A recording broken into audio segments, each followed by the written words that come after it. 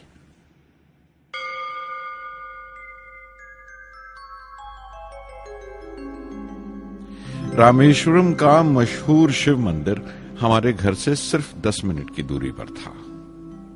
ہمارے علاقے میں زیادہ آبادی مسلمانوں کی تھی، پھر بھی کافی ہندو گھرانے تھے جو بڑے اتفاق سے پڑوس میں رہتے تھے۔ ہمارے علاقے میں ایک بڑی پرانی مسجد تھی جہاں میرے ابا مجھے ہر شام نماز پڑھنے کے لیے لے جایا کرتے تھے۔